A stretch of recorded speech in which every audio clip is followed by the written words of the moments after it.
간사님의 제자. 네, 대학 때 선교단체 CC에서 이렇게 훈련 받을 때 간사님이셨고 코올릭의 순원이었는데 여기서 다시 만났습니다.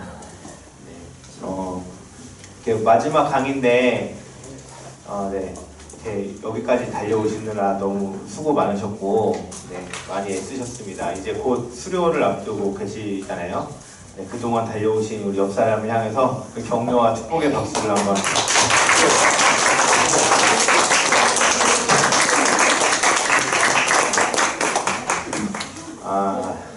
네, 그러면 제가 기도로 시작하도록 하겠습니다. 사랑과 은혜가 충만하신 하나님 아버지 감사합니다. 저희를 전도의 일꾼으로 부르시고 이 지역을 사랑하고 한 영혼을 사랑하는 마음을 품게 하셔서 감사합니다. 하나님 주님께서 허락하신 그 한 영혼을 위하여 우리가 여기까지 훈련 받았는데 하나님 이후에도 우리의 일상 속에서 온전히 전도의 삶을 살아낼 수 있는 저희 모든 사람들이 될 수 있도록 인도하시고 이 훈련의 시간들 아버지 주님께서 귀하게 보셨는데 하나님 앞으로도 아버지 우리 모든 훈련생들이 하나님 앞에 정말 훈련된 신실한 증인으로 세워질 수 있도록 주님 인도하여 주시옵소서. 감사를 드리며 예수님의 이름으로 기도하였습니다. 아멘. 네, 오늘은 일상적으로 그리스도를 전하는 방법, 예수 그리스도를 전하는 방법입니다.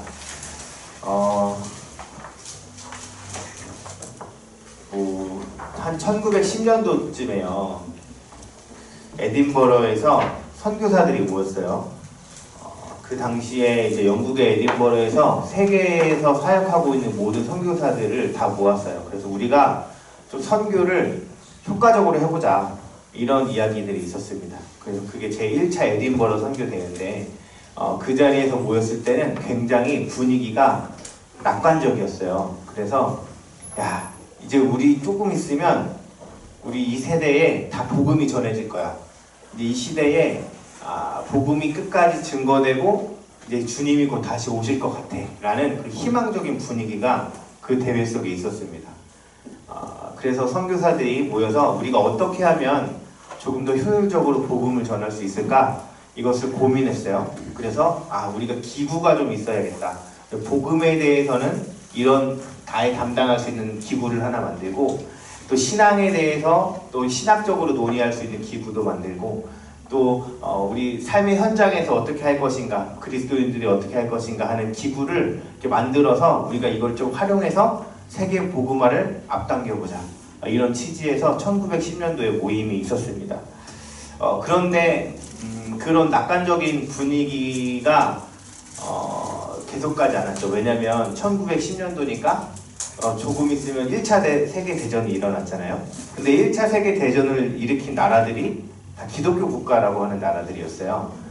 그러니까 이게 뭐지? 하는 이제 그런 혼란에 빠지게 되는 시기가 있었습니다. 그리고 이후로 이제 그 각 세웠던 기관들이 계속 각자의 일들을 열심히 해 나가는 가운데 전문화되고 또 세분화되기 시작했어요. 그러다가 이제 각자의 파트를 강조하고 싶은 마음 있잖아요. 사회 구원에 대해서 이야기하고 싶은 사람들도 있고 복음이 중요하다라고 이야기하고 싶은 각자의 그 나눴던 파트들이 이제 목소리가 커지기 시작하는 거예요. 그러면서 이제 시간이 쭉 지나서 이 복음주의 계열과 세계교회 협의회, 흔히 말하는 WCC가 이렇게 두 개가 이렇게 분리가 되기 시작했어요. 근데 저는 우리 CCC는 복음주의 계열에 속한 선교단체예요. 저는 대학교에서 CCC를 통해서 조금 더 훈련받고 선교사가 되기로 서원을 했어요. 그리고 해외 선교사로 나가려면 어떻게 해야 될까 고민을 하다가 신학교에 가서 좀 공부를 더 하면 길이 열리겠다 이런 생각이 들었어요. 그래서 저를 목회자의 길로 인도하게 한 게 이 CCC라는 이 복음주의 단체입니다. 그래서 여기 훈련받은 것이 저에게 귀한 자양분이 되어서 오늘날 저를 있게 하였는데 제가 이제 다니던 교회가 장로교 통합측이어서 통합측 교회를 왔어요. 근데 우리 통합측은 아시는 분 아시겠지만 양쪽 진영을 다 아우르고 있습니다. 우리 복음주의 계열에 있는, 그러니까 제가 지금 이제 그럼 선교학을 공부하는데 장신대에는 복음주의 계열에 속한 교수님도 계시고 또 세계교회협의회 WCC에서 일하시는 에큐메니컬 사역을 하시는 분도 함께 계시는 거예요.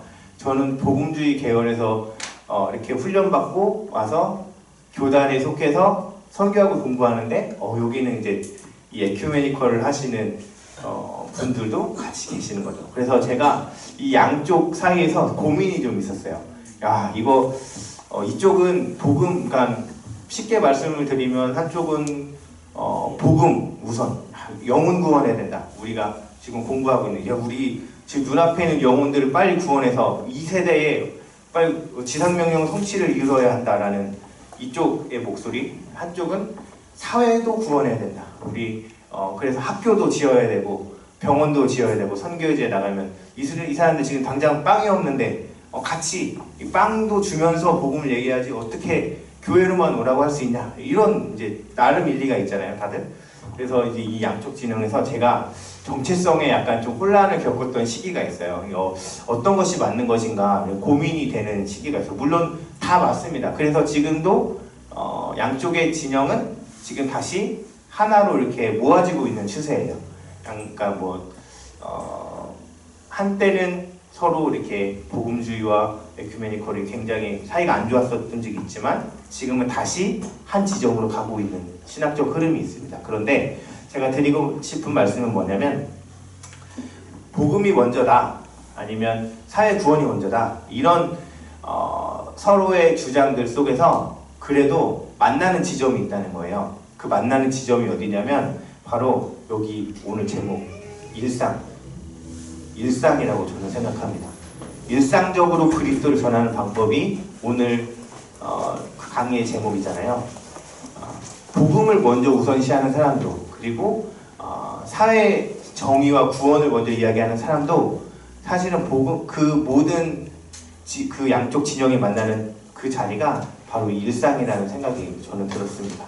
그래서 오늘 이 양쪽 진영이 만나는 그 일상 그리고 우리가 지금까지 공부해서 사실은 우리가 삶 속에서 복음을 어떻게 전해야 되냐 이게 핵심이잖아요. 사형리를 열심히 전하는 방법도 외우고 공부하고 연습해서 나가서 실습도 하는데 이 훈련이 끝나고 난 다음에 우리가 삶에서도 계속 이 전도의 삶이 예수 그리스도를 전하는 삶이 지속되어야 하는 것 아니겠습니까?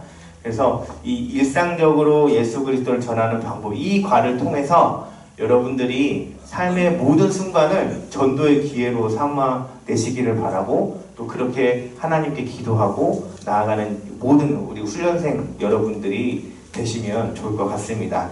자, 우리 개강 목적이 있는데요. 우리 같이 한번 읽어보도록 하겠습니다. 시작!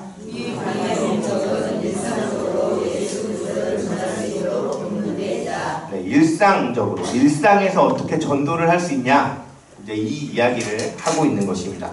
자, 학습 목표가 있습니다. 같이 읽어보도록 하겠습니다. 시작! 일상적인 전도에 필요한 두 가지 행동을 말할 수 있습니다. 다음 전도를 위한 대화를 시작하는 5단계를 제시할 수 있습니다. 전도지를 사용하는 4단계들을 설명하고 4가지 추적 질문을 말할 수 있습니다. 유용한 시간의 양은 구두전도와 생활 속의 전도와 관계가 있음을 설명할 수 있습니다. 네, 이것이 오늘 학습 목표입니다. 마지막 유용한 시간의 양 이거는 이 전도할 수 있는 유용한 시간의 양을 말하는 거예요. 우리가 전도할 수 있는 유용한 시간의 양 그러니까 전도할 수 있는 시간이 얼마 없다 그리고 시간이 많이 있다 이것에 따라서 우리가 구두 전도를 할 것인지 생활 속에서 전도를 할 것인지 이것을 우리가 선택할 수 있다라는 의미입니다. 자, 99페이지 함께 보겠습니다. 서론이 있어요. 자, 우리 서론 우리 한번 각자 제가 잠깐 시간을 드릴 테니까 각자 한번 읽어보도록 하겠습니다.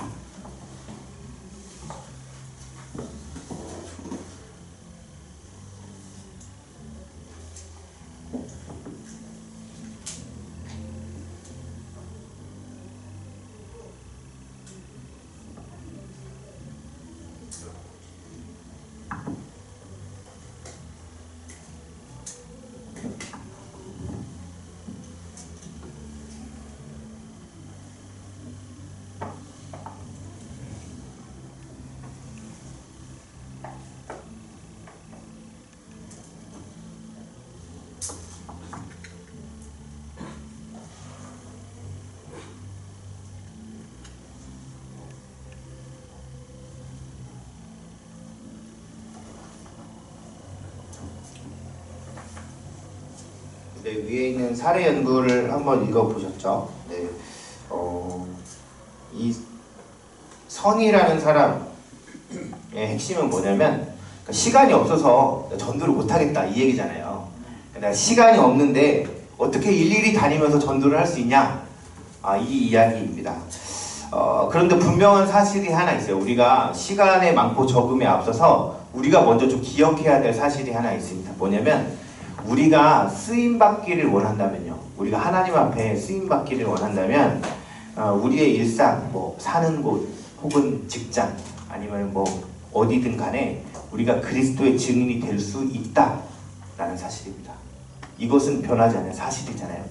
우리가 시간의 여부에 상관없이 많고 적음을 떠나서 우리가 먼저 헌신되어 있다면 우리가 먼저 하나님 앞에 쓰임받기를 서원하고 다짐한다면 그렇다면 우리는 어디서든지 그리스도의 증인으로 살아갈 수 있다는 것입니다. 이것은 변하지 않는 사실인 것이죠. 그래서 전도가 시간이 없어서 못한다. 맞습니까? 네, 아닙니다. 네, 집집마다 전도할 시간이 없으면 못하겠죠. 집집마다 다니는 거는 물리적인 시간이 필요하잖아요. 그런데 그렇다 할지라도 다르게 할 수는 있습니다. 사도행전 8장에 보면 스데반이 순교한 이후에 교회들이 다 뿔뿔이 흩어졌어요. 사울이 교회를 잔멸했어요. 그래서 사람들 다 잡아갔어요. 그러니까 성도들이 다 흩어져 버렸어요. 그런데 어떤 일이 일어납니까? 그 흩어진 사람들이 가는 곳곳마다 하나님의 말씀을 전했다라고 성경은 우리에게 가르쳐주고 있습니다. 그래서 우리는 교회 역사를 보면 어떤 목사, 사역자들이 전도해서 교회가 이렇게 흩어지고 왕성하여진 것이 아니라요. 평신도들이 각자 삶의 자리에서 흩어져서 하나님의 말씀을 증거할 때 그 복음이 더욱더 효과적이고 더욱더 왕성하게 전해질 수 있었다는 것을 우리는 확인할 수 있다는 것입니다. 그래서 시간이 없다? 아닙니다. 일상에서 우리는 전도할 수 있다라는 것입니다. 그 1번을 보면요. 일상적인 전도를 하는데 필요한 두 가지 행동들이 있습니다. 첫 번째는 뭐냐면요. 자연적인 기회를 활용할 수 있어야 한다는 것입니다. 자연적인 기회. 그러니까 자연적으로 우리에게 오는 기회들이 있다는 거예요. 자, 밑에 사례 연구를 한번 읽어보시고요. 1번 그 밑에 밑줄, 그 뒤에 있는 2번까지 100페이지 2번까지 한번 잠깐 시간을 드릴 테니까 읽어보시고 한번 먼저 체크를 해보시면 좋을 것 같아요.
다들 많이 하신 것 같은데요. 아, 네. 여러분들 열정이 네, 대단하십니다. 엄청 진지하게 이렇게 다들 이렇게 쓰시는 모습이 참 은혜가 되네요. 네, 자연적인 기회를 이용하라 한번 보도록 하겠습니다. 그 사례를 한번 좀 제가 읽어볼게요. 박 집사는 정수기 회사에 다니는 직원이에요. 네, 박 집사가 항상 점심을 원래는 가져와서 직원들하고 사무실에서 먹었는데 사무실에서 먹다가 오늘은 어디서 먹기로 했죠? 식당에서 먹기로 했어요. 네, 거기서 그는 옆에 분야에서 일하는 사람들을 만납니다. 네, 박 집사가 식사를 하는 중에 그들이 지난 주말에 있었던 교회의 어떤 세미나, 건강을 향한 뭐 그런 세미나에 초대되어서 그 세미나에 대해서 이야기를 하는 것을 들었어요. 그리고 몇몇은 그 세미나에 참여를 했다는 거예요. 박 집사는 그들 중에 한 사람, 경수와 함께 차를 마시면서 예수님에 대해서 어떻게 생각하는지 물어보았습니다. 그 경수는 잘 모르겠다라고 대답을 했어요. 박 집사는 예수 그리스도께서 어떻게 내 삶을 변화시켜 놓았는지를 이야기하고 간증을 했다는 거죠. 이야기를 하고 그와 함께 사형리를 나누게 되었습니다. 그래서 이후로 경수가 그리스도를 영접했다라는 이야기입니다. 네, 앞의 예화에서 박 집사가 자연스럽게 전도의 기회를 이용했던 몇 가지 방법들이 무엇이 있는가 하는 것입니다. 뭐라고 생각하시나요? 일터에서 자기가 늘 이제 출근하는 일상이죠. 일터에서 그 다음에 식당, 그쵸? 식당을 이용해서 원래는 점심을 사무실에서 먹었는데 어차피 나에게 주어진 이 시간이니까 이 시간을 식당을 한번 가보겠다라고 활용을 했습니다. 그리고 또 무엇이 있을까요? 세미나에 참여한 옆에 사람들이 이야기를 들었어요. 듣고 그 중에 한 사람에게 대상자를 찾았어요. 그리스도에 대해서 어떻게 생각하느냐고 물어보았습니다. 그리고 나에게 예수님께서 어떻게 역사하시고 내 삶을 변화시켰는지를 간증을 했어요.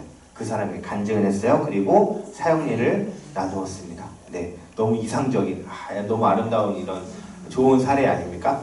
네. 그리고 우리 삶 속에 이런 일이 뭐 똑같이 일어나리라는 법은 없지만 우리가 이런 사례를 통해서 우리가 이럴 때는 이렇게 할 수 있구나 하는 것을 공부한다고 생각하시면 좋을 것 같아요. 일상 속에서 늘 마주하는 시간들이 있어요. 이 회사원에게는 점심시간이 그러한 시간이었고요. 그 시간을 어떻게 활용할 수 있을까를 고민해서 결국에는 복음을 전하고 사형리로 영접하게 했다라는 것입니다. 자, 2번, 100페이지 2번에 보면 우리가 일상적인 전도를 하기에 자연스러운 기회나 장소들이 어떤 곳이 있을까요? 혹시 적으신 거 이야기해 보실 수 있으세요?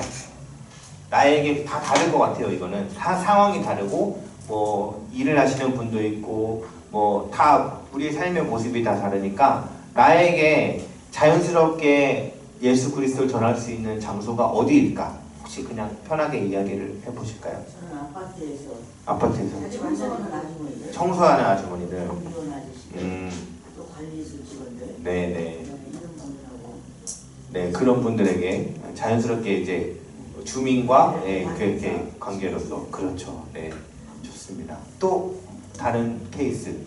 자주 만나는 이웃, 직장, 취미활동, 친척 모임. 네, 친척 모임, 취미활동 좋습니다.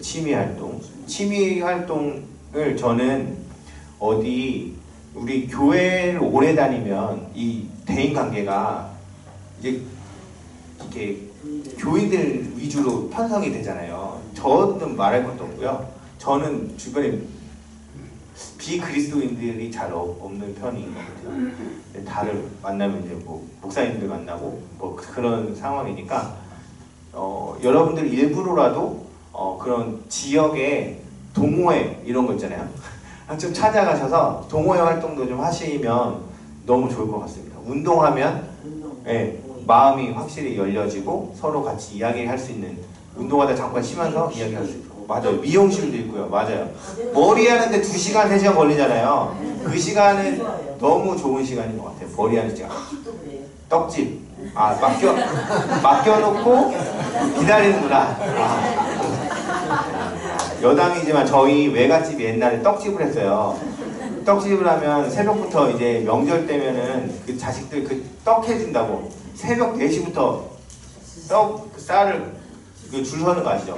줄을 눈 막히까지 줄을 서셨는데 야 지금 생각해보면 야 우리 외할아버지가 교회를 다녔으면 야 그거 딱 무조건 기다리는 거거든요. 그거 기다려서 떡 닫을 때까지 앉아서 다른 집 떡도 먹어보고 제가 어릴 때 제 기억에는 떡이 다 똑같은 맛인데 서로 계속 먹어보고 뭐가 맛있냐고 하는 게 이해가 안 됐어요. 똑같은 가래떡인데 뭐 아무튼 뭐 그런 시간들을 활용하면서 이렇게 복음을 이야기할 수도 있을 것 같습니다. 네. 네, 뭐 여러 가지 각자 삶의 자리에서 마주하는 시간들이 다르기 때문에 활용할 수 있는 어떤 방법이 다 다르실 건데 좀 일상에서 전도하기 위해서는 좀 내 삶 속에서 어떻게 할 수 있을까를 좀 고민하는 시간이 좀 필요한 것 같아요.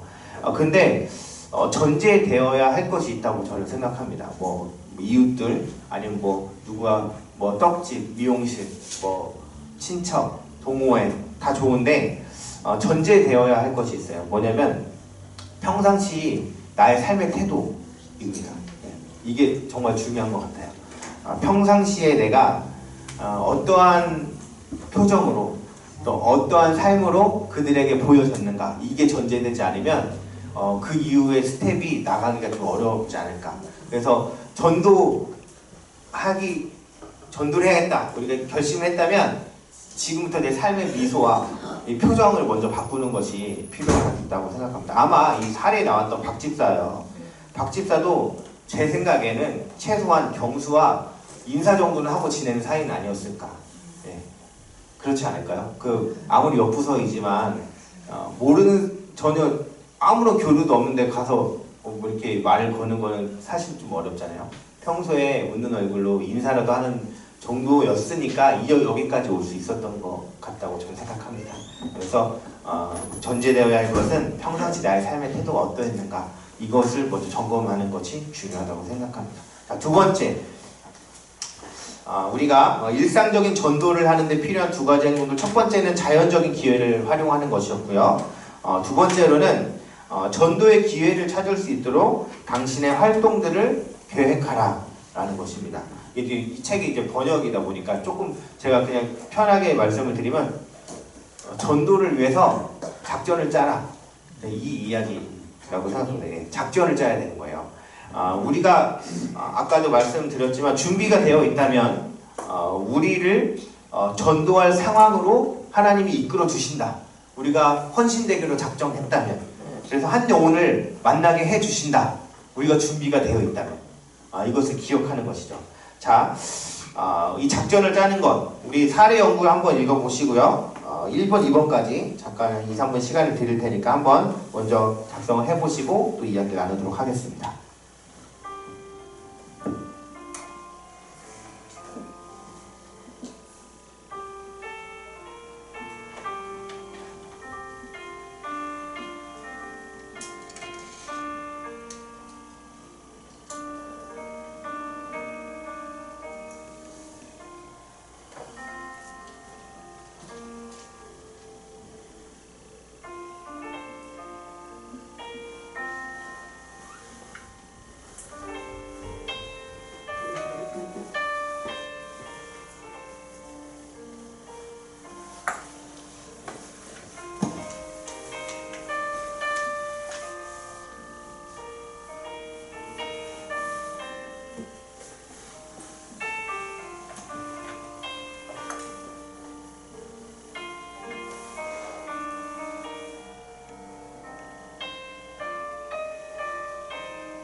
자, 이번 사례 연구 함께 보도록 하겠습니다.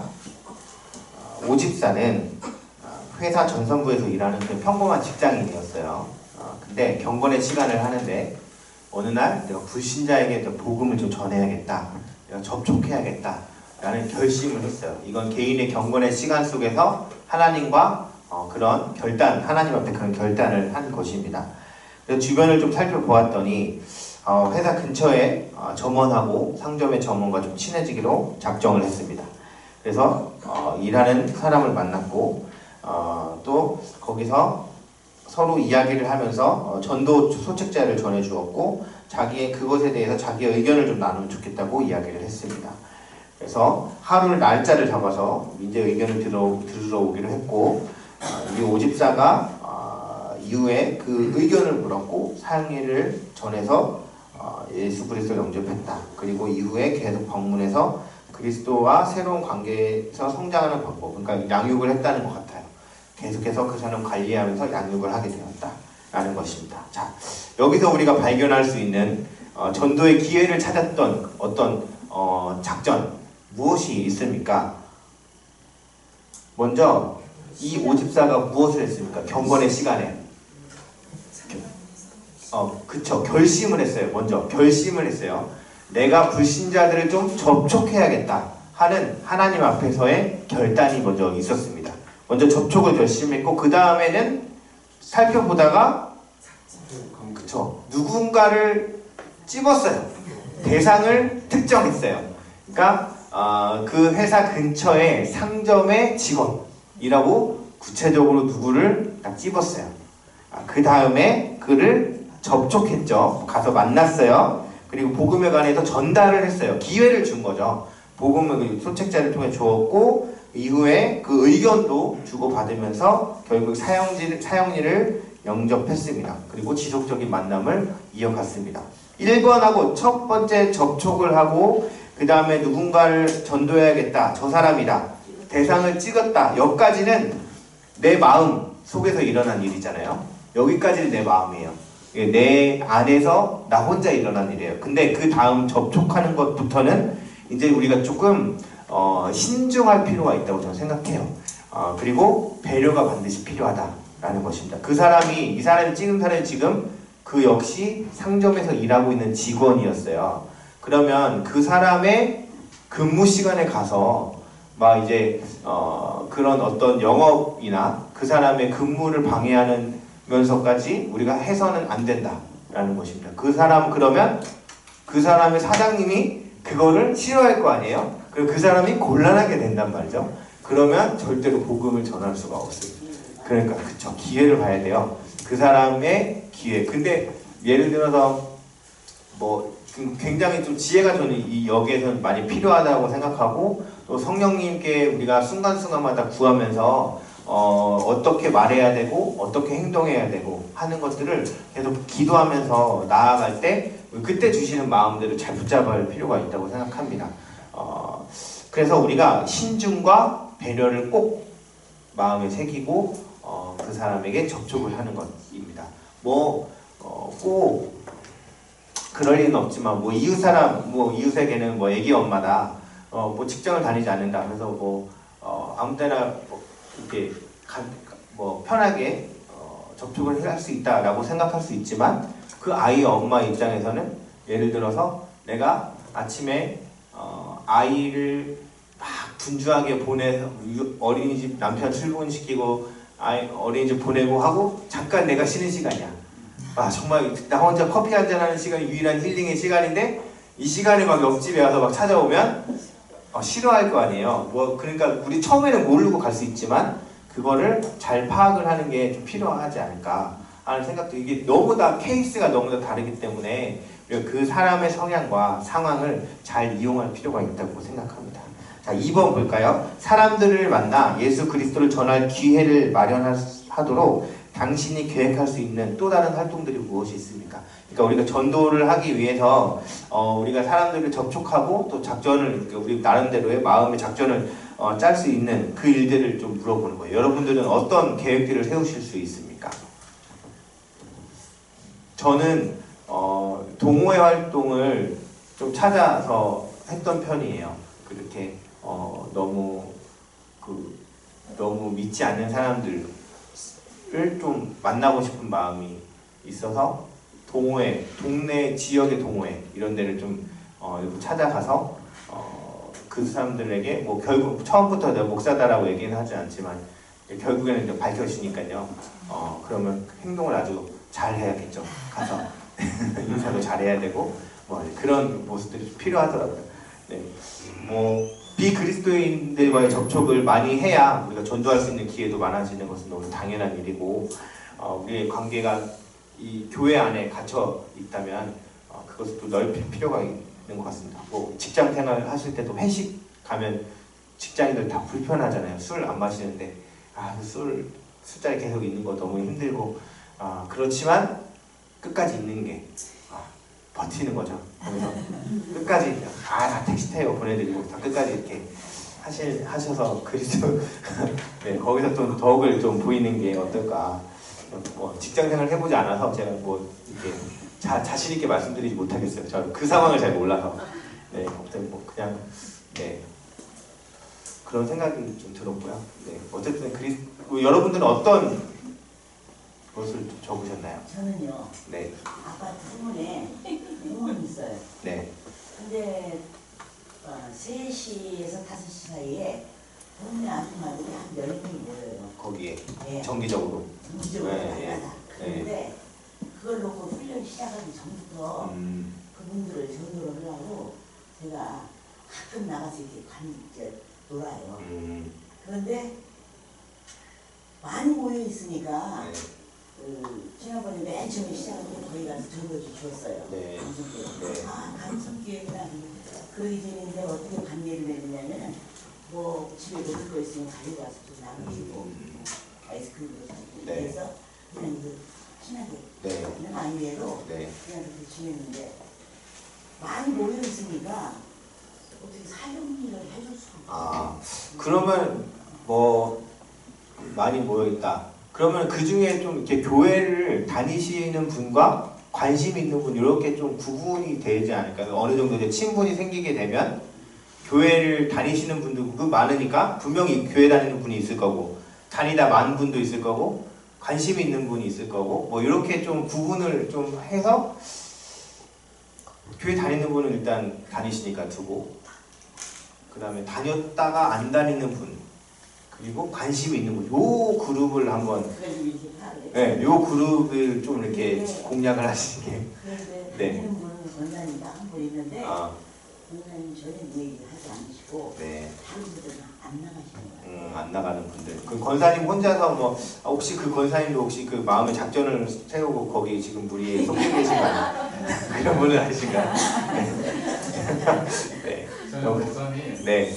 예전에 그 통계청에서 근무했었을 때 네. 어려운 경우를 많이 겪었거든요. 사형하기 전인데 네. 그 과장님은 평상시에는 계속 소파에서 자는 거예요. 그러니까 그 전날 술을 너무 많이 먹은 거죠.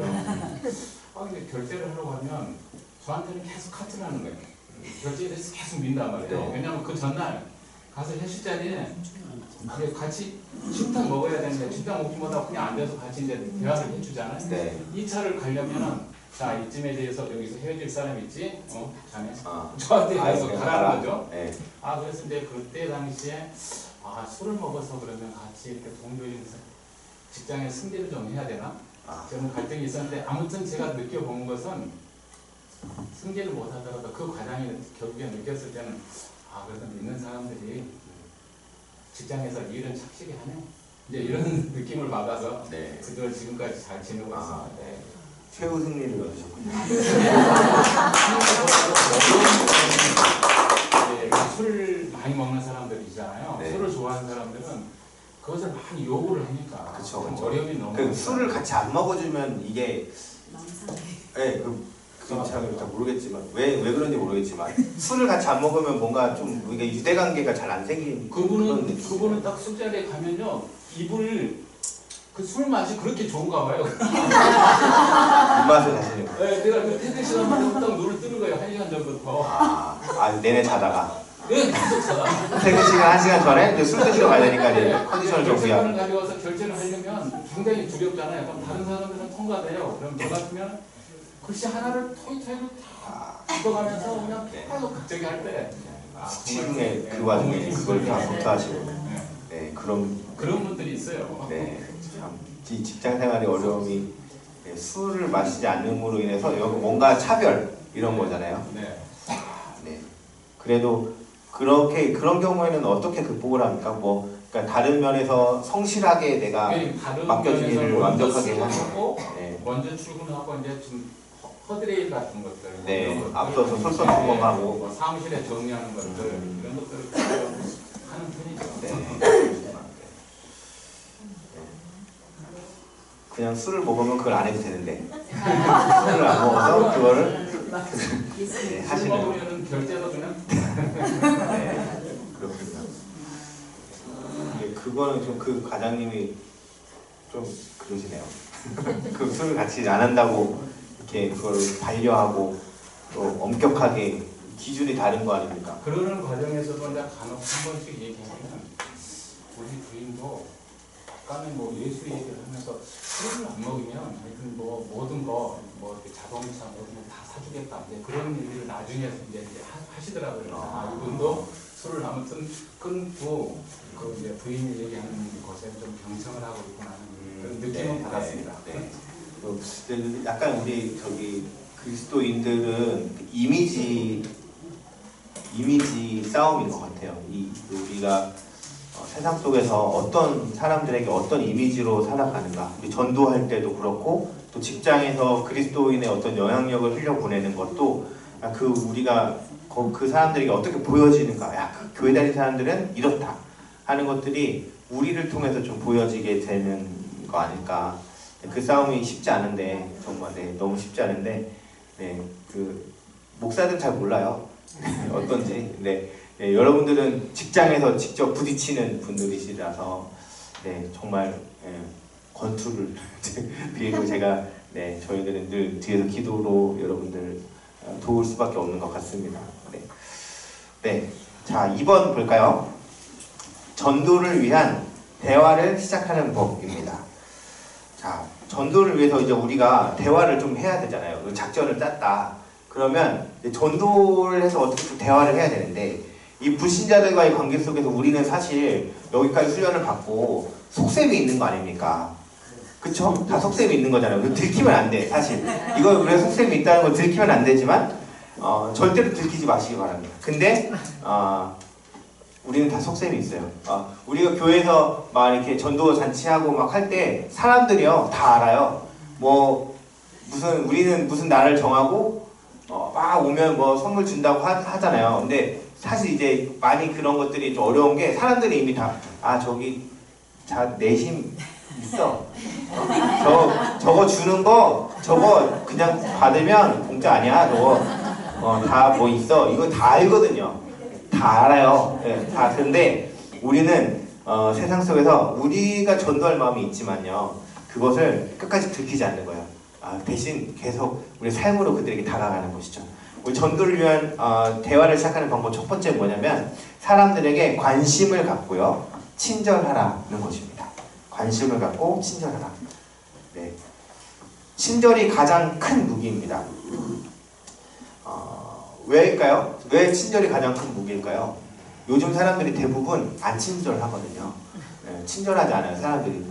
그래서 우리가 조금만 친절하면 되게 빛나 보일 수 있습니다. 이단들 생각해 보세요. 굉장히 나이스하잖아요. 굉장히 친절해요. 그분들 봉사도 열심히 하고요. 그런데 우리가 그분들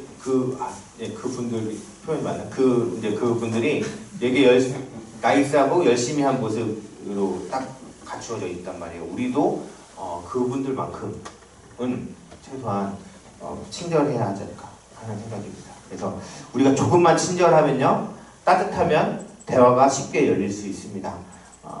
대화는 짧든 어쨌든 그리스도를 전하는 기초석이 된다는 것입니다. 그래서 대화하지 않으면 우리 그리스도를 전할 수 없잖아요. 그러니까 대화가 길든 짧든 그것은 그리스도를 전하는 시작점이 되고 기초석이 된다는 것을 기억하시기 바랍니다. 자, 두 번째, 그들의 관심과 절실한 필요를 알기 위해서 질문을 해야 합니다. 우리가 대화가 깊어지기 위해서는요, 상대를 알아야 되잖아요. 그래서 상대방에 대해서 더더욱 알수록 그 사람이 뭘 필요로 하는지를 알게 되고요. 그것을 복음하고 연관 지을 수가 있게 되는 거예요. 그래서 그들의 관심이 무엇인지 또 필요가 무엇인지를 알기 위해서 질문하는 것이 필요합니다. 3번, 대화 중에 전환구나 연결어를 사용하여 그 대화를 예수 그리스도께 돌려라. 그러니까 대화의 흐름을 예수님께로 향할 수 있도록 돌리는 것입니다. 우리가 지금 상대방하고 이야기하고 있는 속내가 뭐예요? 우리의 마음. 전도잖아요. 아직 들키지 않았지만. 그래서 그리스도를 전하는 거잖아요. 이 순간이요, 오래 걸릴 수도 있어요. 그리고 어느 순간 갑자기 찾아올 수도 있습니다. 굉장한 감각이 필요하다고 생각해요. 이 기회를 활용하는 데 있어서는. 대화 중에 전환구나 아니면은 어떤 연결어를 사용해서 그 사람의 관심을 가지고 그리스도에 관한 이야기로, 복음에 관한 이야기로 정말 물 흐르듯 이렇게 돌릴 수 있는 것은 스킬인 것 같아요. 되게 감각도 필요하고 그 상황에 맞는, 분위기에 맞는 그 일들을 이야기를 하는 것입니다. 4번에 보면 사람들의 필요에 맞추어서 전하는 거예요. 필요가 다 달라요, 사람마다. 어떤 사람은 종교성이 강한 사람이 있겠죠. 어떤 사람은 호기심이 많은 사람도 있을 것이고요. 어떤 사람은 교회에 대해서 아주 안 좋은 기억이나 상처가 있을 수도 있어요. 어떤 사람은 불신자이지만 하나님이라고 하면 두려움의 존재로 생각하는 사람이 있을 수 있어요. 그런 사람에게는 하나님이 심판하는 분야, 이렇게 가면 안 되겠죠. 하나님은 사랑의 하나님이다, 이런 식으로 접근을 해야 하는 것이 맞습니다. 그래서 그 사람들의 성향과 그 사람들의 어떤 필요에 따라서 맞추어서 복음을 전하는 것이 필요합니다. 5번째로, 사람들에게 예수 그리스도를 영접할 기회를 주는 것입니다. 항상 그를 결심의 지점으로 인도해야 합니다. 우리 모든 대화의 종착지가 어디냐면 예수 그리스도를 소개하는 거였잖아요. 그분을 소개하는 거예요. 그래서 그 이후에 사형리를 전하고 영접할 수 있느냐 없느냐, 사실 이것은 하나님께 막 달린 일이라고 우리는 생각하고, 예수 그리스도를 전하고 그 사람이 복음을 받아들이면 너무 감사한 것이고, 그렇지 않고 잠시 보류한다 하더라도 우리는 전도를 한 것이고, 또 나중에 하나님의 때가 되면 그 사람에게 또 복음이 들어가서 다른 사람을 통해서도 들어갈 수 있는 것이니까요. 우리가 기회를 주는 것까지가 우리 1차 목적지다라고 여러분 생각을 해 주시면 좋을 것 같습니다. 네, 102페이지 볼까요? 전도할 기회를 얻기 위해서 전도지를 활용하는 것입니다. 자, 당신이 주고 싶은 몇 장의 전도지를 소개해요. 그리고 그 사람에게 의견을 묻는 거예요. 이거 한번 읽어보세요. 이거 좀 어떤 것 같아요? 내용이 어떤 것 같으세요? 그리고 그의 의견을 듣기 위해서 구체적으로 시간과 장소를 정하는 거예요. 이걸 전해주고 우리 한번 읽어보시고요. 우리 다음 주 이 시간에 만나서 아니면 목요일 오후 3시에 만나서 이거 좀 읽어보시고 같이 또 이야기를 할 수 있을까요? 이렇게 좀 이야기를 하는 것입니다. 그 4가지 추적 질문을 하는 거예요. 꼭 예를 들어 사형리, 전도지는 어떠했습니까? 그 약간 당신에게 의미가 있었습니까? 치주하는 것 같지 않습니까? 예수 그리스도를 개인적으로 만나는 놀라운 경험을 하셨습니까? 뭐 이렇게 하면 이대로 이 질문대로 하는 건 아니고요. 여러분들이 자연스럽게 밑에 예화 사용지 방법을 보면 나오겠지만, 지난주에 제가 드린 거 괜찮았어요? 또 한번 읽어보셨어요? 좀 부드럽게 이야기를 하시고, 기억나는 문구가 아니 단어가 있으세요? 이렇게 물어보는 거예요. 그래서 그게 좀 마음에 와 닿으셨어요? 좀 어떠셨어요? 아니면 좀 불편하셨어요? 이렇게 물어볼 수도 있고, 그 영접기도 있던데 그거 한번 어떠셨나요? 이렇게 물어볼 수 있는 것입니다. 그래서 결국에는 그를 만나고 싶습니까? 4번 질문. 예수님을 만나고 싶습니까? 이 예수님을 소개하는 게 우리의 목적이니까요. 여기까지 가는 것입니다. 자, 우리 30분까지죠, 목사님. 네. 자, 전도지 사용법이 있어요. 밑에 상황 설정. 자, 이건 예화예요, 예화. 네, 이런 예화니까 이런 일이 우리 현 시대에 일어난다고 생각하지 마시고 이거는 참고하시고요. 우리 한번 쭉 읽어보시고 시간이 되실 때 우리 옆작품과 한번 연습해 보시면 좋을 것 같습니다. 우리 103페이지 한번 볼게요. 103페이지에 자, 함께 있을 수 있는 시간을 생각하는 거예요. 시간. 자, 우리가 시간이 많을 수도 있고 적을 수도 있으니까요. 당신이 어떤 사람과 함께 보내는 그 시간의 양은 당신이 할 수 있는 전도의 접촉 방법에 영향을 끼칩니다. 시간이 많으면 이렇게, 적으면 이렇게 라는 것을 말하고 있어요. 그래서 전도할 수 있는 2번, 전도할 수 있는 유용한 시간의 양은 말로 하는 전도와 생활 속의 전도로 나뉘어집니다. 그러니까 우리가 전도하는 시간이 별로 없다. 우리가 지금 한 10분밖에 없어요. 그러면 말로 하는 전도를 해야겠죠. 사형리나 전도지 이런 걸로 전도를 하는 거예요. 시간이 많아요. 이 사람과 지속적으로 만나는 관계예요. 그러면 생활 속에서 하는 것입니다. 그런데 생활 속에서 전도한다고 할 때 우리가 기억할 것이 있어요. 너무 시간이 물론 그 시간은 하나님께 달려있지만요. 너무 길게 잡으면 좋지 않다는 거예요. 그러니까 처음에 만났을 때는 전도를 하고 그 이후에 나의 삶을 통해서 지속적인 어떤 만남을 통해서 조금씩 그 사람에게 그리스도를 소개하고 그리스도인의 모습이 무엇인지를 보여주는 것으로 가는 것입니다. 너 이거 한 10년 잡는다 이렇게 하지 마시고요. 그래도 몇 개월 정도 이렇게 길게 두고 하시는 거지 뭐 10년 20년 계속 전도 안 하는 거죠. 사실 안 한다는 거죠. 그러니까 너무 길게 드시면 안 됩니다. 자, 함께 있을 수 있는 시간이 짧을 경우에 그 자리에서 바로 말로 전도를 하는 거고, 계속 만날 수 있는 사람의 경우는 처음에는 말로 전도를 해요. 그런데 믿지 않을 경우에는 생활 속에서 꾸준히 전도를 하는 것입니다. 제가 강조드리고 싶은 것은 말로 하는 사역이든 말로 하는 전도이든 생활로 하는 전도이든 가장 중요한 건 우리의 태도라고 생각합니다. 늘 친절하시고 정중하시고 예민하는 겁니다. 이것이 저는 그리스도인의 몽타주라고 생각해요. 왜 이렇게 몽타주 그리잖아요. 왜 경찰서에서 이렇게 하면 근데 그게 이제 기억으로 이렇게 이미지를 그리는 거잖아요. 직접 눈은 어떻게 생겼어요? 뭐 이렇게 그리잖아요. 그리스도인의 몽타주를 생각해 본다면요. 친절한 사람, 예의 바른 사람, 그리고 또 정중한 사람, 뭐 이런 사람이 되어야 하지 않을까요? 그것이 우리 전도의 태도라는 것입니다. 자, 우리 연습을 이제 연습할 시간 따로 들을 수는 없을 것 같고요. 우리 마무리하면서 우리 찬양 한 곡하고 우리 같이 좀 짧게 기도하면 좋을 것 같습니다. 네.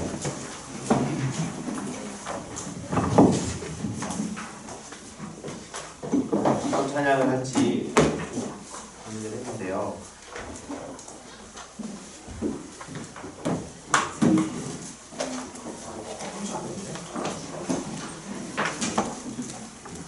낮의 해처럼 밤의 달처럼 찬양 다 아시죠? 네. 찬양을 같이 시간이 많이 없는데 우리 1절 정도만 하고 하면 좋겠습니다.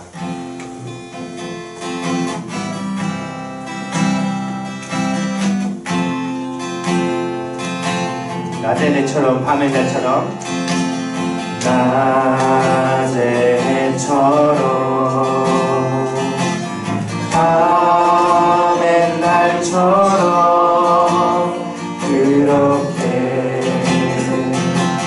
살 순 없을까?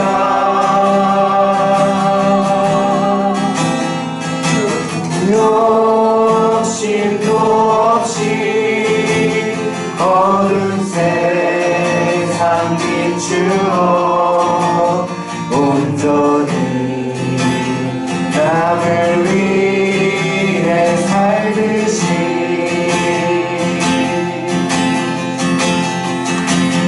나의 인생에 운이 있다면 이 땅에 빛과 소금 되어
말씀들을 떠올리면서 함께 같이 기도하면 좋겠는데요. 하나님, 나의 삶 속에서 주님께서 기회를 주실 때 그 기회를 붙잡고 내가 일상 속에서 그리스도를 전할 수 있는 정말 헌신된 주님의 일꾼이 되기를 원합니다. 하나님, 내가 주님 주시는 그 기회를 놓치지 않고 내가 잘 준비되어서 성령의 충만함으로 살아갈 수 있도록, 그리하여 복음을 온전히 전할 수 있도록 주님 인도하여 주시옵소서라고 우리 시간 함께 간절히 기도하도록 하겠습니다. 기도하겠습니다.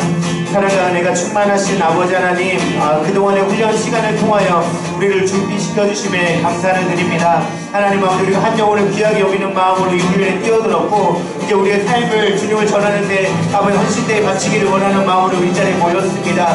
하나님 아버지, 일상 속에서 우리가 온전히 주님을 전하기 위하여 우리의 시간을 활용하고 우리의 마음을 주님께로 드리기를 원하는데 하나님 아버지, 우리의 연약함을 주님 앞에 고백합니다. 하나님 아버지, 함께하여 주시고 아버지, 우리가 온전히 성령의 충만함으로 늘 깨어있고 준비된 사람이 될 수 있도록 주님 인도하여 주시옵소서. 하나님, 나의 힘으로 감당할 수 없고 나의 능력으로 감당할 수 없습니다. 내가 어떤 말을 해야 될지, 내가 어떻게 그 사람의 관심을 끌어야 할지, 내가 누구에게 다가가야 할지 우리는 알 수 없습니다. 그러나 주님께서 하시오니 주님, 그 준비된 한 영혼을 우리가 만나게 하여 주시고 우리 일상 속에서 우리 주변의 모든 사람들에게 하나님 오늘 복음을 전할 수 있는 저희들이 될 수 있도록 하나님 인도하여 주시옵소서. 하나님, 그자여 주님, 마침내 우리 세대에 아버지, 이 시대에 아버지 복음이 온전히 전달되어 수 있도록 인도하여 주시고 주님 오시는 그날까지 우리가 이 복음의 귀한 사명을 감당할 수 있는 저희들이 될 수 있도록 하나님 인도하여 주시옵소서. 하나님 아버지, 시간 감사 함께 하시고 함께는 모든 훈련을 너희 주님 함께 하여 주셔서 우리의 삶을 온전히 주님께 드리게 부족하면서 저희들이 될 수 있도록 하나님 인도하여 주시옵소서. 사랑과 은혜가 충만하신 아버지 하나님, 감사합니다. 하나님, 지난 시간 동안 우리에게 영혼을 사랑하는 마음을 주시고 우리의 삶을 주님께 헌신되이 바치며 훈련에 참여하게 하시니 감사합니다. 하나님, 우리가 일상 속에서 주님을 전하는 삶을 살기를 원하는데 하나님, 우리의 삶이 정말 주님 앞에 무장되고 아버지 주님 잘 준비되어서 우리 주변에 있는 모든 사람들, 또 주님께서 주시는 그 기회들을 잘 활용하여 복음을 전하기에 부족함이 없도록 하나님 인도하여 주시옵소서.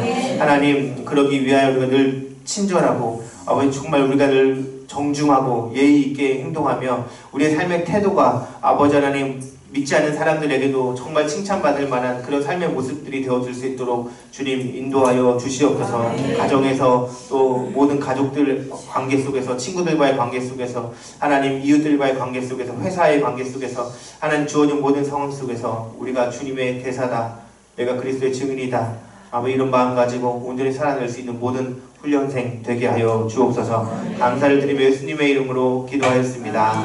아멘.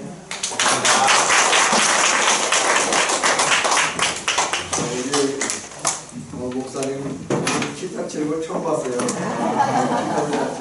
또 강의도 재밌게 해주시고 내년에도 또 강의 잘 부탁드립니다. 다시 이렇게 식사하러 가겠습니다. 정중 대미.